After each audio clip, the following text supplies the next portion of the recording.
Gazette du Togo, une vision sur l'actualité togolaise et sur le monde. Mardi 14 septembre de l'an 2021, messieurs et dames, bonsoir à vous. Merci de rester connectés à l'heure d'un nouveau sprint dans les couloirs du monde du droit. Richard Ilmes est à la coordination technique et devant ce micro, je suis Arafat Afouane. Cette semaine, nous vous amenons encore découvrir, sinon explorer et comprendre mieux les décisions de nos autorités et de l'administration publique. Le monde du droit numéro 6. Bonsoir et bienvenue. Alors, depuis quelques jours, les autorités nationales ont quand même pris un certain nombre de décisions qui semblent contraindre les citoyens à aller se faire vacciner contre la COVID-19. De l'obligation de présenter une preuve vaccinale, un pass vaccinal avant d'avoir accès aux bâtiments administratifs ou encore de ces contraintes qui sont en train d'être posées aux citoyens, eh bien, beaucoup estiment que l'autorité tend à rendre déjà obligatoire la vaccination contre la COVID, ce qui n'est pas visiblement de l'avis de nos gouvernants.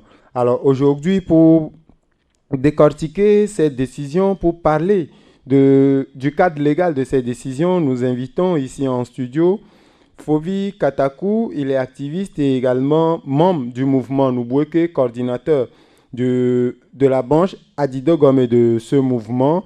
Avec lui, nous allons parler de ces décisions qui tentent à rendre obligatoire les vaccinations contre la Covid.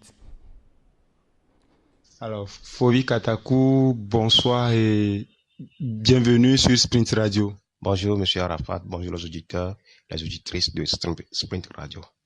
Merci d'avoir accepté notre invitation et d'être avec nous dans ce nouveau numéro de notre émission Le Monde du Droit.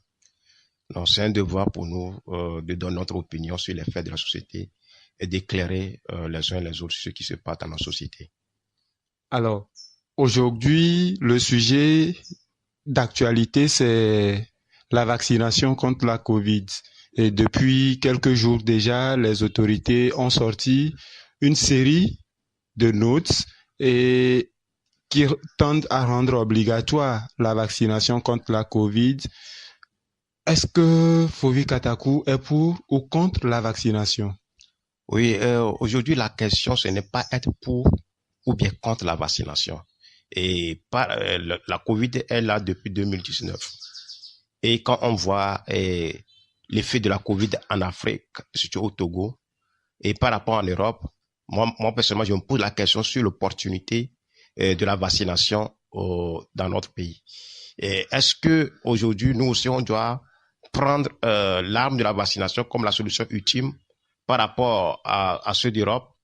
Je ne pense pas. Et la question de la vaccination ou obligation de la vaccination ou pas, et quand on voit certaines analyses, bien sûr, ceux qui sont dans les domaines de l'infectiologie, par exemple, quand on prend Didier Raoult, et la vaccination en soi n'est pas une garantie que tu ne vas plus contracter la maladie. La seule chose que la vaccination donne, c'est augmente la chance de ne pas avoir les cas critiques de COVID-19.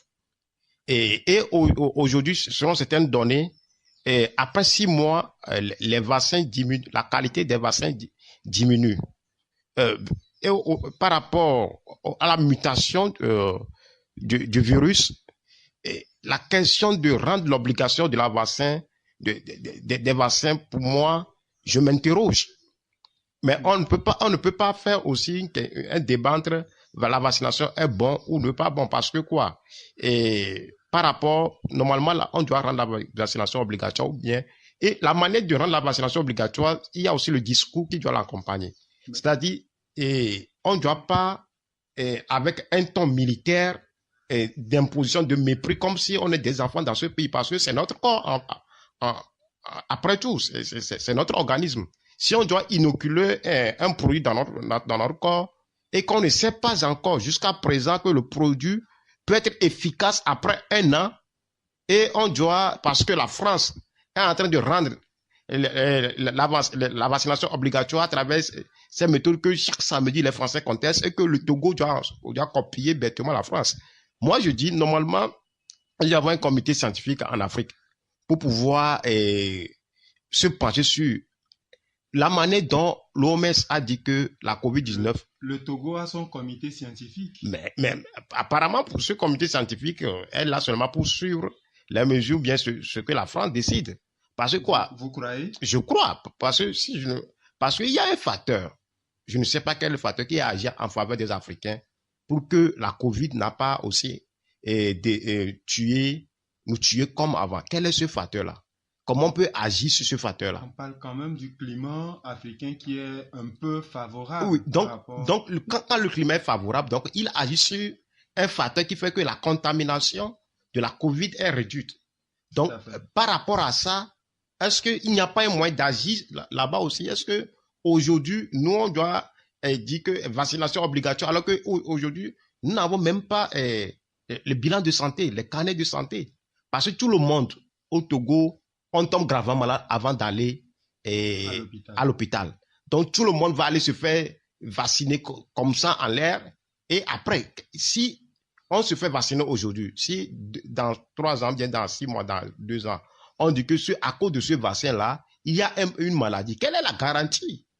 On dit allez vacciner, oui, c'est bon. Mais quelle est la garantie? Mais en même temps, on sait que la vaccination aujourd'hui se dessine comme le meilleur moyen pour pouvoir éradiquer cette pandémie, puisque en ce qui concerne le respect des mesures barrières, aujourd'hui, vous serez d'accord avec moi que dans la rue, il y a un relâchement total de la part de nos concitoyens.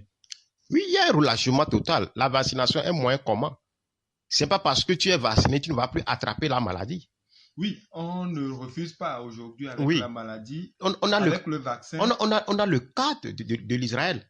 Ce sont des pays qui sont les plus vaccinés. Aujourd'hui, la maladie fait du rebond là-bas à cause du variant de Delta. Et les gens sont encore là-bas, on va encore prendre la 3e dose, mais 4e dose. Donc, par rapport à ces choses-là, est-ce que nous, en Afrique, quand on n'a pas les unités de santé, on va courir, on va faire des vaccinations obligatoires. La vaccination, je ne dis pas que la vaccination est mauvaise, mais c'est la méthode, c'est la communication qui est derrière cette vaccination. C'est les garanties qu'on n'en a pas. Si on peut prendre des décisions par rapport à la COVID-19, aujourd'hui au Togo, ce n'est pas la COVID-19 qui tue plus. Il y a le paludisme, il y a d'autres maladies qui tuent le Togolais plus. Par rapport à ces maladies-là, qu'est-ce qu'ils font? Oui. Quand on parle de paludisme, aujourd'hui, on vous dira que les modes de transmission entre paludisme et COVID-19 ne sont pas les mêmes. Oui, c'est là où je vois que ils s'inquiètent ou bien ils font tout cela parce que quand le pauvre va contracter la COVID-19, il ne sait pas comment la COVID-19 va se retrouver dans leur maison. C'est la peur que si un Togolais a COVID-19, ça peut aller dans leur maison. C'est leur propre intérêt. C'est pour ça qu'ils décident que bon, sans connaître réellement que la vaccination est la meilleure méthode, on veut vacciner tout le monde comme ça. Et il y a une question, et ça viole les questions de liberté de l'individu. L'homme a la liberté de choisir que tel vaccin, je vais choisir ou pas, ou bien j'attends de voir. Il faut expliquer. Parce que pour moi, je ne crois pas à ces personnes-là, à nos autorités-là, parce qu'on les connaît depuis de 50 ans, leur prise de décision dans tous les domaines. Et pour moi, la manière dont le ministre en charge et les responsables viennent parler comme on est des enfants dans ce pays-là, moi, je conteste ça. Et la méthode de dire non, avant d'aller dans les administrations, il faut présenter une carte vaccinale, non, ça n'a pas de sens. Il faut laisser les gens faire de la pédagogie. Peu à peu, les gens même vont adhérer à la vaccination. Tout le monde veut aller se faire vacciner, c'est bon. Et demain? Mais en même temps, l'autorité n'est-elle pas en droit de demander aux citoyens d'aller se vacciner? Parce que quand on prend le Code de la santé, notamment en son article 66, il est écrit que le ministre chargé de la santé rend obligatoire dans les zones menacées par une épidémie la vaccination contre l'affection en cause lorsqu'il existe un vaccin efficace. Aujourd'hui, si l'autorité estime que le vaccin disponible est efficace pour combattre la COVID, est-ce que ce n'est pas en fait une obligation pour cette autorité-là de demander aux citoyens d'aller se faire vacciner? Non. Nous tous, nous connaissons l'histoire, ou bien qui ont suivi la COVID-19 par rapport à la vaccination. Est-ce qu'aujourd'hui, quel scientifique peut nous dire aujourd'hui que la vaccination est la méthode la plus efficace? La vaccination est l'une des armes contre la COVID. Oui, mais... ce n'est pas encore efficace par rapport à l'évolution de la COVID, à la mutation, par rapport à la connaissance réelle du virus. Et cette transformation, on ne peut pas aujourd'hui, il n'y a pas un scientifique qui peut dire aujourd'hui que la vaccination est la méthode la plus efficace. Il est l'une des armes. Oui, et selon Didier Raoult dit que la même méthode, c'est la prise en charge rapide de ceux qui ont contracté le virus et les tests. Aujourd'hui, d'abord, dans notre pays, on sait qu'il y a une certaine réticence des citoyens non seulement à respecter les mesures barrières, mais aussi, vous l'aviez dit tantôt, nous n'allons pas de nous-mêmes à l'hôpital. Il faut que la maladie nous cloue au sol avant d'y aller. Et quand nous allons à l'hôpital également, nous n'avons pas vraiment confiance en ces résultats. Et au-delà de tout, on parle de l'efficacité du vaccin lui-même. Oui. Est-ce que l'autorité n'a pas à sa disposition certains éléments qui lui montrent que le vaccin est efficace? C'est pour cela qu'il demande aux citoyens d'aller vers le vaccin. Je crois pas parce que ce qu'on a au Togo dans le domaine de nos autorités, ils suivent l'évolution des résultats des vaccins des firmes pharmaceutiques ou bien de l'Europe ou bien de l'Amérique. Et par rapport à mais puisque nous-mêmes, nous ne produisons pas de vaccins ici, on est obligé. Oui. Et pour moi, le débat même de vaccin, pour moi, c'est une insulte par rapport à notre intelligence. Parce que quoi, on est soi-disant indépendant à plus de 60 ans. Et jusqu'à présent, c'est le colon ou bien les dominateurs qui doivent nous produire des vaccins, qui doivent nous donner l'évolution des résultats de vaccins. C'est à base de ça que nous nous basons que c'est efficace. Quand on me dit là-bas que un vaccin efficace, ce qui veut dire qu'on a un comité scientifique qui teste les vaccins. La question aussi qui se pose, on produit des vaccins en Europe, on amène les vaccins ici. La question qui se pose aussi, que personne ne voit, est la conservation des vaccins. Comment les vaccins se conservent? Le transport des vaccins. Est-ce que le vaccin qu'on amène ici, après 1 semaine, 2 semaines, est-ce que ces vaccins sont encore intacts, efficaces pour nous? Mais si ça doit être convoyé vers nos pays, après tout, c'est quand même des techniciens, des spécialistes du domaine de la santé qui le convoient. Est-ce qu'ils seraient à ce point inattentifs à ces détails-là? Oui, moi je ne les crois pas. Pourquoi vous n'avez pas confiance en eux? Il y a l'état de l'hôpital public, de nos hôpitaux publics, de nos CMS. Il faut que des gens décrivent comme des mouroirs. Oui, il faut aller les voir là-bas. Si ceux qui nous dirigent pensent réellement à la santé des Togolais, pensent réellement que les Togolais ont besoin des outils, des mesures pour pouvoir avoir une santé de qualité, et ça doit se faire voir là-bas. Par rapport à tout cela, ce qu'on voit au Olympio, et ce qu'on voit là-bas, la réalité des faits là, on va me dire que non, les vaccins, on les convoie, ils sont dans un endroit bien protégé, etc. Moi, je m'interroge. Je m'interroge parce que quand on voit dans les centres de vaccination, la manière dont les vaccins sont là-bas, etc., moi, je m'interroge sur l'efficacité réelle qu'on dit par rapport à cet article-là des vaccins, leur protection, leur gestion au Togo. Mais ça, c'est un débat. La question de vaccination, pour moi, ça doit être une question volontaire par rapport à la liberté individuelle.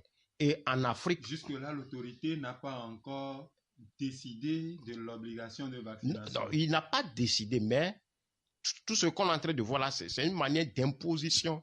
C'est-à-dire, on te dit, vous devez avoir la carte vaccinale avant d'entrer dans l'administration, ou bien on te renvoie. Mais si... Ou bien on impose aux étudiants, avant de s'inscrire à l'université, il faut aller se faire vacciner. Moi, je ne comprends pas. Ce sont des jeunes. Est-ce que les jeunes, il faut les faire vacciner? Non. Si des jeunes qui ont une santé fragile, là, on peut dire que on peut les vacciner. Ouais, tous, à tout de go, on décide de vacciner toute une génération parce qu'il y a Covid-19 et on sait que nous sommes dans un monde où tout peut arriver. Donc, un gouvernement peut décider aujourd'hui que moi, je vais faire vacciner ma population sans pouvoir avoir des réserves. Non, pour moi, je pense que par rapport à l'avantage climatique qu'on a, si aujourd'hui on sait que le vaccin n'est pas efficace, il faut aussi penser aux méthodes, aux remèdes qui vont renforcer notre système immunitaire. Au début, quand il n'y a pas la vaccination, ce qui nous a sauvés, c'est qu'on a fait une propagande, on a fait une communication sur les différents produits pour pouvoir renforcer notre système immunitaire. Mais paradoxalement, aujourd'hui, toutes ces communications-là ont disparu et on met l'accent sur la vaccination qui n'est pas efficace après 6 mois. Vous semblez être très sûr de l'information selon laquelle le vaccin perd de son efficacité après 6 mois. Oui, par rapport aux pays qui ont été vaccinés à plus de 80% en Israël. Dans des pays, on a vu que la Covid a encore remonté là-bas, surtout avec le nouveau variant. Ce qui veut dire que la vaccination n'est pas efficace. Si, normalement, la vaccination, si on fait la vaccination, ça doit protéger pour un temps. Normalement, bien, quand tu fais la vaccination, tu ne vas plus contracter la maladie. Aujourd'hui, la vaccination de Covid ne veut pas dire que tu ne vas pas contracter la Covid-19, mais tu peux contracter, mais la seule chose... Ne plus faire la maladie. Ne plus faire la maladie. Ça aussi, ce n'est pas à 100%. Oui, mais... Ce n'est pas à 100%. Ce n'est pas à 100%. C'est-à-dire, tu peux contracter la maladie et tu peux développer la forme grave de la maladie. Mais on nous dit que la vaccination nous protège à plus de 80% de nous éviter la forme grave par rapport à nos systèmes de santé, par rapport à ça. Ça, c'est bon. C'est-à-dire, je ne rejette pas la vaccination. Pour moi, la vaccination est l'une des armes pour abattre la COVID-19. Et là, on ne doit pas prendre des mesures subtiles pour pouvoir nous imposer cette vaccination obligatoire. On doit laisser les gens adhérer à la vaccination volontaire. On doit expliquer. Et le comité scientifique africain bien togolais doit prendre toutes les précautions possibles pour ne pas tomber dans un jeu idéologique de vaccination bien qui peuvent avoir des effets sur nous à long terme ou bien à court terme. Ça aussi, nous devons prendre ça en compte. Mais en même temps, aujourd'hui, quand vous dites ou vous préconisez qu'on puisse demander d'abord ou qu'on laisse l'opportunité à tout un chacun de décider ou non s'il veut se faire vacciner, on vous parlera d'autres vaccins qui nous sont quand même imposés. Quand on prend toujours le Code de la santé, l'article 64 parle dit, et je cite, l'administration des vaccins est obligatoire au cours de la première année de vie. Alors, en ce moment-là, on ne demande pas l'avis de qui que ce soit. Il y a quand même déjà une obligation qui nous est faite dès les premières heures, dès les premiers mois de notre vie sur Terre. Oui, ces vaccins, on n'a pas pris ces vaccins après quelques années où les maladies par lesquelles on a trouvé la nécessité d'utiliser les vaccins. Et c'est après des années d'études, d'expérience que les gens ont pu trouver ces vaccins-là. Même aujourd'hui, il y a des gens qui refusent de prendre ces vaccins-là. Donc, oui, le cas de Covid-19, c'est une urgence et il fallait rapidement trouver une solution. Oui, je ne refuse pas. Devant l'urgence de la santé, il faut prendre des mesures. Mais est-ce qu'aujourd'hui, en Afrique, est-ce que l'urgence, c'est le vaccin comme en Europe? C'est de ça qu'il s'agit. Pour moi, il y a un facteur qui agit sur notre organisme. Quel est ce facteur-là? Comment l'amplifier? Et comment aussi utiliser la vaccination comme une des armes pour abattre la COVID-19. Jusqu'à présent, comment on va jouer le jeu pour que on arrive à trouver un vaccin plus ou moins efficace pour tous? Oui. Parce que les vaccins qu'on a aujourd'hui, ce n'est pas encore efficace. Tous les autres par rapport à la mutation qu'on a. Tous les autres vaccins ont quand même aussi connu cette évolution. On lance d'abord une forme expérimentale et avec le temps, avec les effets secondaires qu'on identifie chez les patients, on essaie d'améliorer. Est-ce qu'on ne va pas quand même donner du temps aussi? Oui, on ne fait pas une expérience de vaccination sur toute une population, sur une masse de population donnée. Ce qu'on constate avec la vaccination de COVID-19, c'est qu'on veut, pour moi, c'est expérimenter un vaccin nouveau sur une masse de gens donnés. C'est-à-dire, on sélectionne des gens, et c'est sur ces gens-là qu'on expérimente le vaccin pour voir les effets, et par rapport à ça, on améliore. Et on prend des dispositions, ceux qui s'engagent à des cobayes, on prend des décisions pour les protéger. Aujourd'hui, la fois dernière, par rapport au vaccin de syphilis, j'ai vu qu'il y a un médecin qui est allé dans un pays en Amérique latine, inoculer le virus de syphilis et aux gens là-bas et vouloir tester un vaccin. Mais après ça a créé des maladies où des jeunes, on donne des naissances, des invalides, etc. Et quelqu'un a ressorti le dossier pour attacher ce médecin-là de criminel. Donc, qu'est-ce que j'aimerais dire? Par exemple, par ce vaccin-là, on dit, bon, on trouve le vaccin de syphilis et on oblige le monde entier à se faire vacciner. Regardez ce qu'on peut avoir. Je ne refuse pas que le vaccin, on peut utiliser le vaccin, mais cette manière de vouloir obliger toute une masse à se donner, c'est ça qui me fait peur. Et par rapport aux gens qu'on a, par rapport à notre système sanitaire qu'on a, dans le futur, qu'est-ce que ça va donner? C'est ça. Alors, nous allons revenir sur certains éléments également, surtout de vos interventions et tout. Quand on prend aujourd'hui, vous l'avez évoqué, avant d'accéder maintenant au bâtiment administratif, c'est important on a l'obligation de présenter un pass vaccinal, une preuve vaccinale. Et à l'université, vous en avez fait cas, on demande aux nouveaux bacheliers également de se faire vacciner avant toute inscription.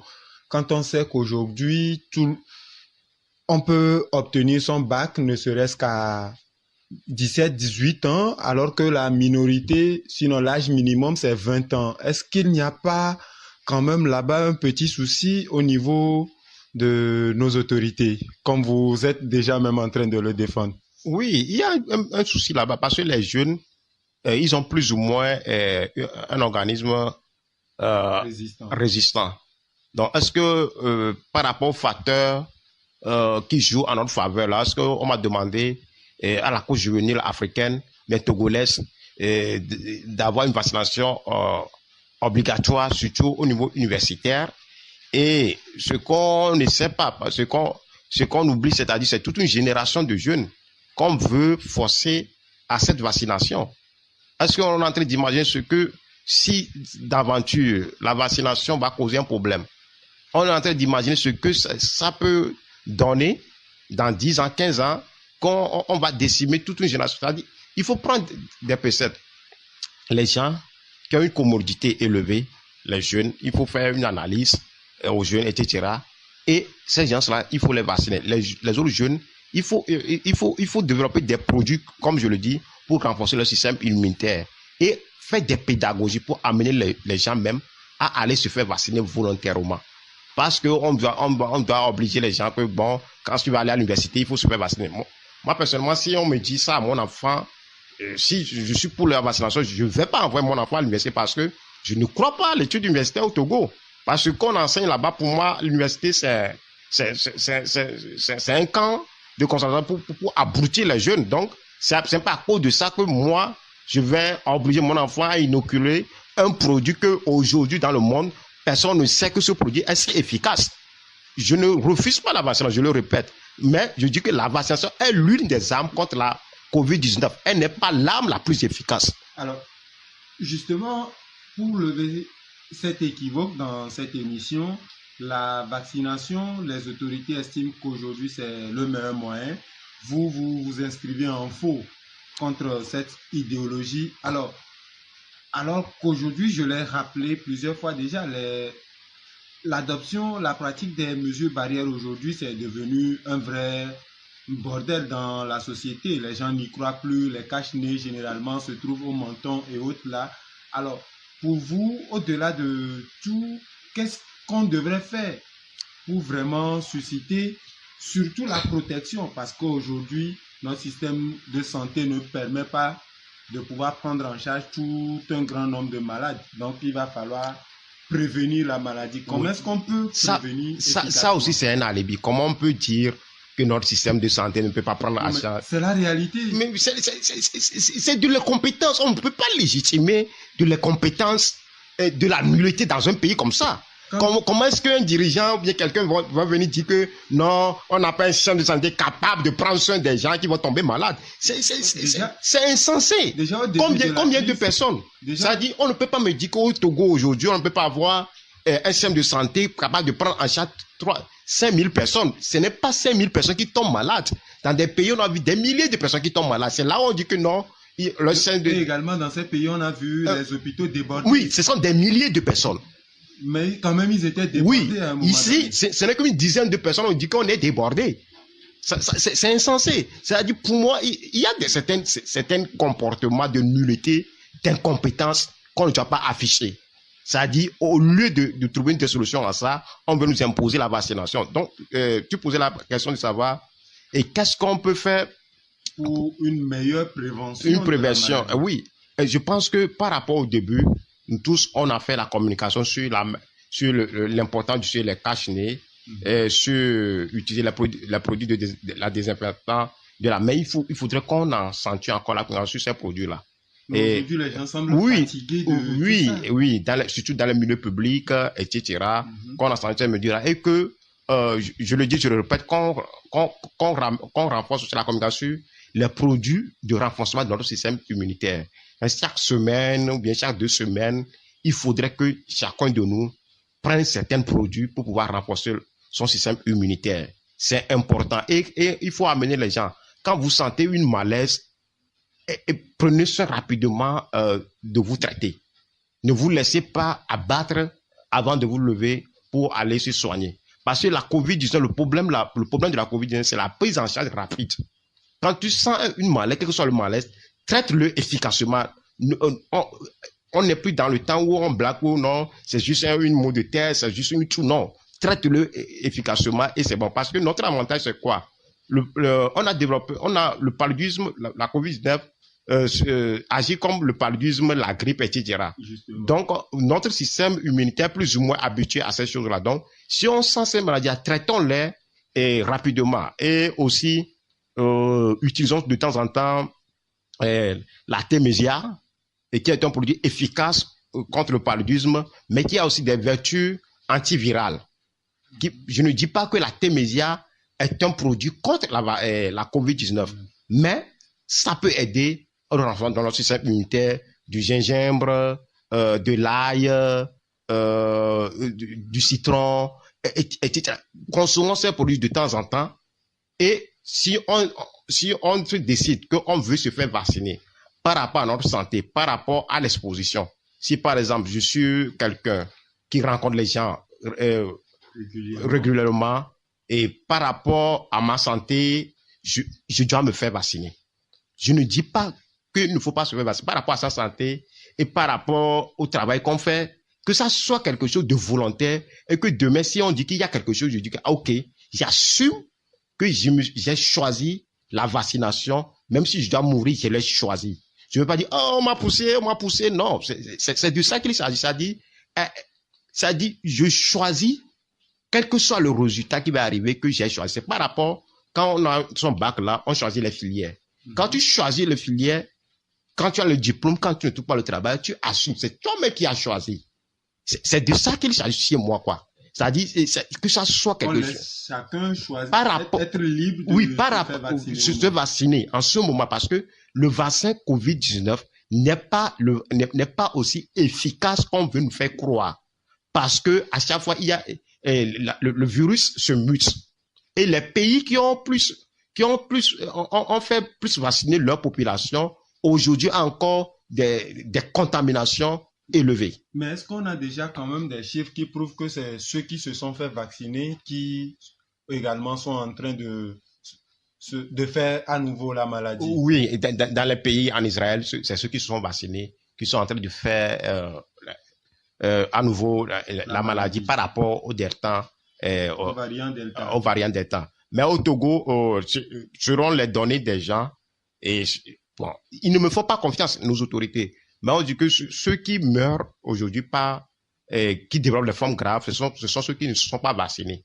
C'est sur la base de ce registre-là que l'autorité a choisi que il faudrait que les gens soient, il faudrait rendre la vaccination plus ou moins obligatoire à travers ça. Mais vous ne leur faites pas confiance. Je ne leur fais pas confiance sur cette hypothèse par rapport à la manière dont on les connaît pendant plus de 50 ans dans ce pays. C'est pour ça que je ne fais pas confiance. Mais ça ne veut pas dire qu'il ne faut pas aller se faire vacciner. Si les résultats sont ainsi, maintenant, comment amener les gens à adhérer à ça? Il faut essayer. Si je vous suis bien, c'est l'élément qui vous tient le plus à cœur. Oui. Beaucoup plus sensibiliser et emmener les gens à adhérer volontairement. Ça, c'est le côté volontaire. Oui, c'est le côté volontaire. Qui choque le plus. Oui, si possible, les gens qui sont morts par COVID-19, si on peut interviewer leur famille, ça dit nous montrer ce que réellement c'est. On dit que dans cette semaine, il y a 20 personnes qui sont mortes. C'est l'exemple que je donne, qui sont mortes de COVID-19. Et parmi ces 20 personnes-là, 18 ne se sont pas vaccinés. Est-ce que la famille est d'accord sur le résultat de la non-vaccination, que leurs parents est OK? Qu'on arrive à interviewer la famille, qu'on nous montre des preuves palpables. Et ça, ce sont des choses qui peuvent amener les gens à adhérer. Mais quand tu attends les gens là, non, on ajoute des morts et qui ne sont pas vaccinés, il y a des rumeurs autour de ça. Mais au début, il y a même des gens qui disent que la COVID n'existe pas, mais je dis que c'est faux. La COVID est une réalité. Faut pas que nous mentons. La COVID-19. Vous croyez quand même à la COVID-19 parce que je connais des gens qui ont attrapé la COVID-19.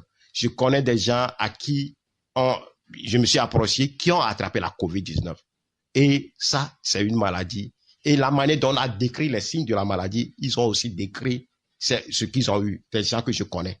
Donc, la COVID, par rapport aux symptômes qu'on dit que c'est la COVID, je crois que la COVID existe et les gens meurent de la COVID-19. Il faut protéger de la COVID. Mais la manière dont on veut imposer, on veut rendre obligatoire la vaccination sans que tout le monde aujourd'hui, dans le monde scientifique, sait que la vaccination n'est pas l'arme la plus efficace, mais c'est une des armes contre la COVID-19. C'est de ça que moi, je m'insurge. Alors, aujourd'hui, quoi qu'on dise, l'affluence, elle est quand même déjà grande dans les centres de santé. Tout le monde veut aller se faire vacciner parce qu'on ne sait jamais, d'ici demain, je peux avoir besoin de légaliser un papier, je peux avoir besoin d'aller solliciter tel service dans l'administration publique. Et est-ce que le taux de couverture de la vaccination, est-ce qu'il ne faille pas quand même accorder un certain bénéfice du doute aux autorités et attendre d'avoir des résultats d'ici 2-3 mois avant de commencer par remettre en cause leurs méthodes? Puisque là, déjà, dès le début, vous ne faites pas confiance. Oh, oui, je ne fais pas confiance parce que quoi, vous pas de série de décisions, vous rendez obligatoire la vaccination, si on le dit. Et l'autorité, je l'ai dit, vous dira qu'elle n'a jamais rendu oui, je dis que pas des mesures subtiles. Vous rendez la vaccination obligatoire avec des centres que quand le jeudi, j'ai eu les résultats des centres. Le vendredi, j'ai eu les résultats des centres. Et le lundi, malheureusement, ceux qui disent qu'ils sont là pour éradiquer la COVID n'ont pas pris des mesures pour élargir des centres, pour éviter l'influence dans les centres. Les gens viennent pour se faire vacciner, c'est encore dans ces centres-là que les gens vont contracter la COVID-19. Par rapport au nombre de foules qu'on a là-bas.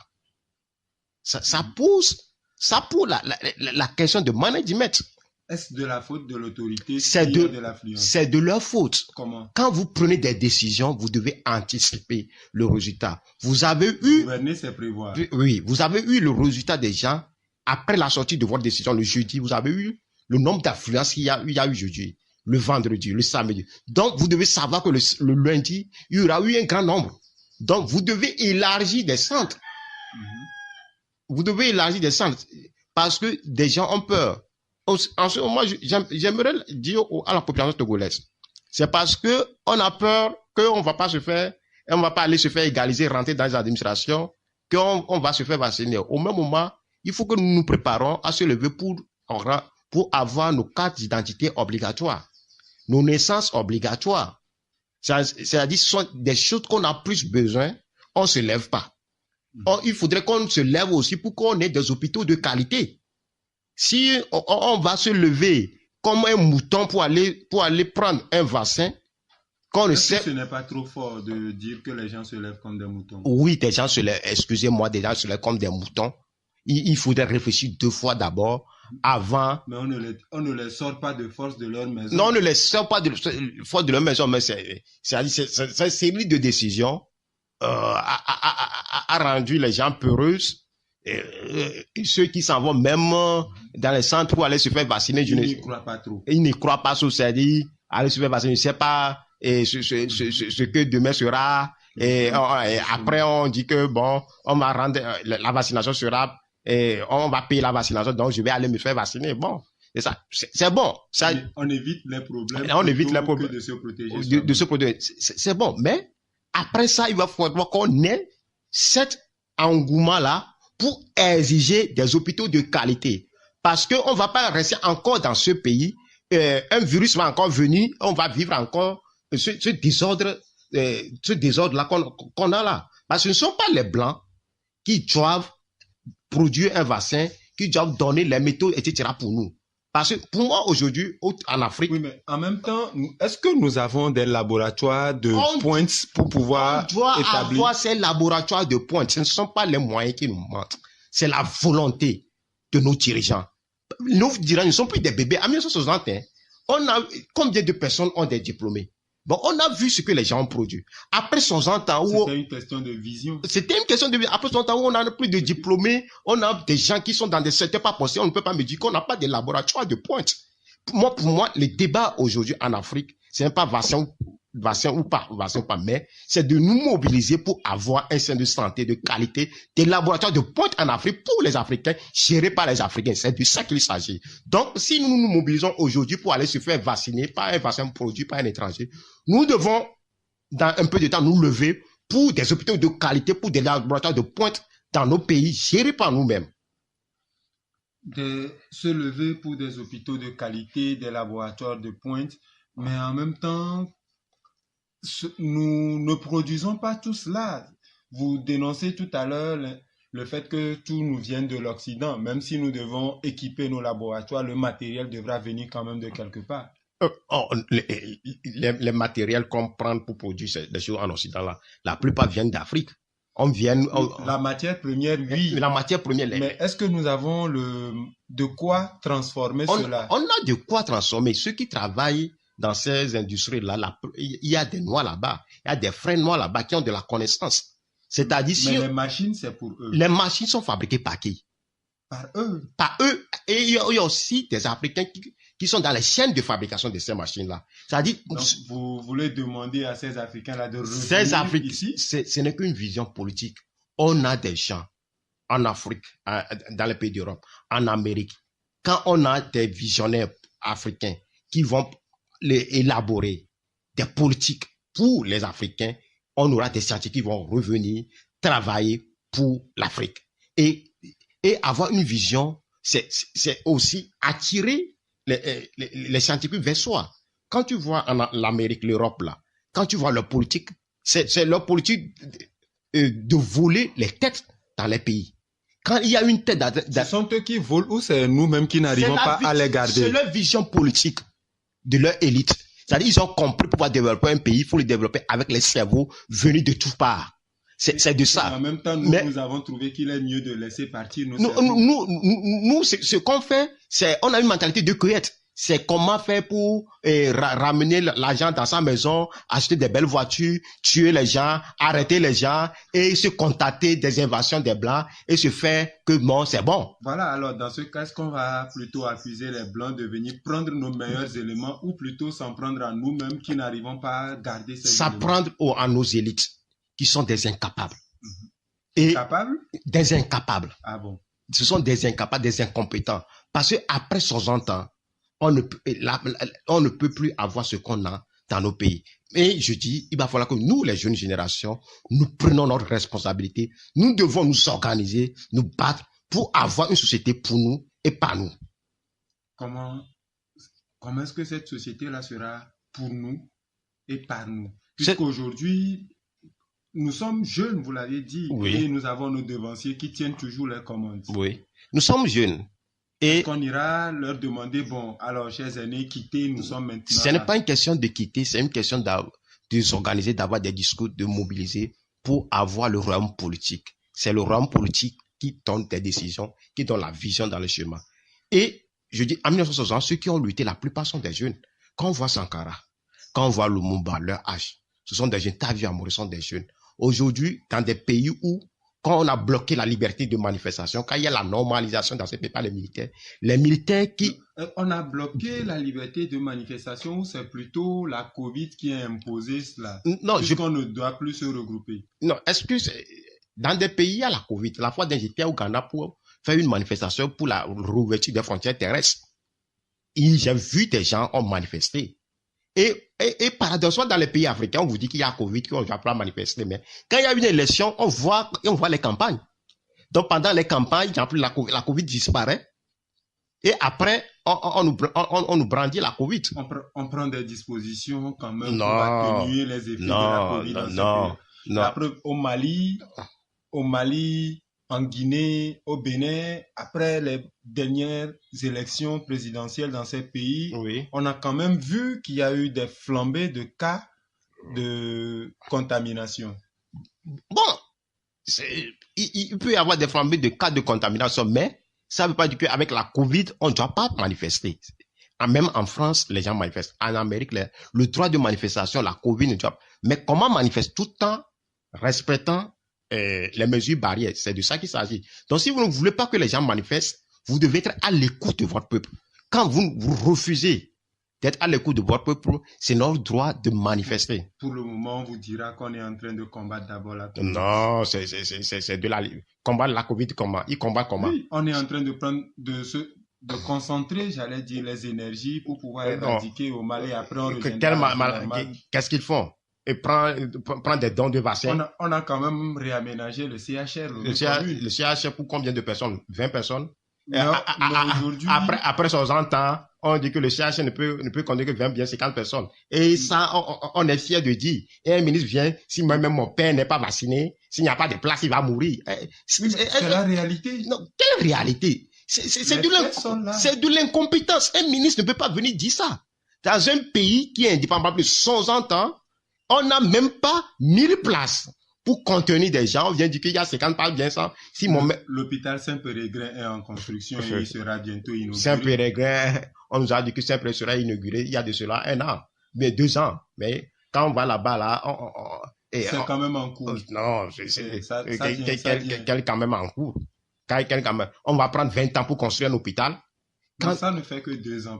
Quel 2 ans? Quand on voit la Chine, certains pays, et quand tu vois le développement de leur infrastructure, tu te demandes combien de temps ils ont pris pour pouvoir construire ces choses-là. Une route, La Chine a construit en début de crise, je crois, en 1 semaine oui, ou en 10 jours, un hôpital de 100 ou de 1000 places. Oui. Si ma mémoire ne me suit pas des tout. Oui, est-ce qu'eux, ils ont des 1000 têtes? Mais ils sont quand même très avancés. Non, quelle avancée en termes de technologie? Tout cela, c'est une question de volonté. La fois dernière, je suis en train de voir un documentaire sur Botswana. Personne ne parle de Botswana. Mais la manière dont nos frères de Botswana sont en train de gérer ce pays, et ça fait pleurer. Qu'on a des dirigeants incompétents, incapables, qui sont là à jouer le grand, à jouer le Seigneur ici, alors qu'ils sont des dieux aux petits pieds d'agir. Alors, nous aurions aimé continuer encore cet échange, cet entretien, surtout quand on a commencé par aborder des sujets d'ordre sociaux, oui, d'ordre social plutôt. C'est vrai, l'émission Le Monde du Droit n'est pas faite pour parler de l'actualité sociopolitique. Une autre émission de Sprint Radio abordera très prochainement ces sujets-là. Alors, aujourd'hui, pour conclure cette émission, si Fovi Katakou doit lancer un appel aux gouvernants d'abord et ensuite au personnel de santé et enfin à la population, quel sera votre message? Et mon message aux gouvernants, surtout à ceux qui sont en charge de la gestion de Covid-19, je dis que la Covid-19 est une réalité et que le gouvernement revoie sa communication. On n'est pas des enfants dans ce pays. Nous sommes des gens, nous sommes intelligents. Et ceux qui viennent sur les médias nous parler doivent nous respecter. On n'est pas contre les mesures bien la COVID-19, mais qu'ils revoient leur communication. Il faut de la pédagogie citoyenne. Mais ça est important. Le professeur Iou, par exemple, c'est un enseignant. Non, il vous dira qui c'est. Non, le professeur fout la merde. Tout ce qu'il dit là, c'est de la merde. Vous croyez? Comment un professeur il peut venir nous menacer de telle manière? Non. Il vous présente juste la réalité. Quelle réalité? Quelle réalité? Quelle réalité? Il y a des réalités au subvention Olympio. Il n'a qu'à aller présenter les réalités aussi. Et exiger qu'on vienne aménager les choses là-bas, on vienne arranger les choses. Dans un hôpital où bien il n'y a pas de scanner. Dans notre pays, combien de postes d'ambulance qu'on a? Quand tu fais une crise pendant la nuit, est-ce que nous sommes sûrs qu'on va avoir de l'ambulance en moins de 5 minutes? On n'en a pas tout cela. Il nous présente quelle réalité? C'est de nous foutre de notre gueule. Il nous voit comme ces enfants. Non, il doit arrêter ça. Ce monsieur doit arrêter. Là, vous le menacez? Oui, je le menace. Il doit arrêter. On ne menace pas l'autorité. Quelle est l'autorité? S'il est l'autorité, il doit arrêter de nous embêter. On n'est pas ses enfants. On doit trouver une cellule de communication pour accompagner ce monsieur-là à revoir sa manière de nous parler. Nous sommes au 21e siècle. Il doit arrêter cette méthode de nous arrêter. Nous ne sommes pas des enfants dans ce pays. Il doit revoir ça. Votre message maintenant au personnel soignant? Au personnel soignant, il faut de la pédagogie citoyenne autour de la COVID pour nous faire comprendre que ça existe. Il faut être patient. Nous avons une population qui écoute et chacun veut préserver sa vie. Ce n'est pas que la COVID n'existe pas. La COVID est une réalité, mais des gens ont plus besoin d'informations pour pouvoir adhérer à la vaccination ou non de la vaccination. Et à la population, certes, les gens vous allez se faire vacciner massivement, mais nous ne devons pas oublier que la vaccination aujourd'hui ne nous protège pas à 100% contre la COVID-19. Mais on peut se faire vacciner, mais on doit poursuivre les méthodes de protection, de respect de barrières, de mesures. Aussi, continue pas à utiliser les produits pour le renforcement de notre système immunitaire. Que la vaccination soit un choix volontaire. Nous-mêmes devons aller à l'information, comprendre les choses et choisir volontairement que nous allons aller se faire vacciner ou pas. Merci à vous d'être passé dans cette émission. Merci, M. Arafat, merci à Sprint Radio pour l'occasion que vous m'aviez donnée, pour donner mon opinion, pour éclairer la lanterne sur ce fait de société qu'est la COVID-19. C'est quand même un plaisir pour nous et c'est une obligation, d'ailleurs même pour nous, de pouvoir informer et sensibiliser l'opinion sur les faits de société. Ok. Moi, je suis toujours à votre disponibilité. En tout moment, quand vous aurez besoin de moi, venez et je suis là pour vous. Merci. Merci. Merci également à vous qui nous avez suivis tout au long de ce périple, tout au long de ce sprint dans les couloirs du monde du droit. Nous avions parlé du cadre légal des décisions prises par les gouvernants ces derniers jours, ces dernières semaines, tendant à rendre obligatoire la vaccination contre la COVID-19. Eh bien, nous vous informons également que cet après-midi, l'Assemblée nationale a encore prorogé de 12 mois la période d'état d'urgence sur notre territoire. Et portez-vous quand même bien, protégez-vous. La COVID est une réalité, protégez-vous, protégez les autres. Et surtout, faites-vous vacciner. Au revoir. La Gazette du Togo, une vision sur l'actualité togolaise et sur le monde. Rejoignez-nous sur le www.lagazettedutogo.com ou sur nos comptes Facebook, Twitter et YouTube. Pour tout contact, écrivez à contact@lagazettedutogo.com ou appelez le 92 80 88 53. La Gazette du Togo, c'est l'information en continu.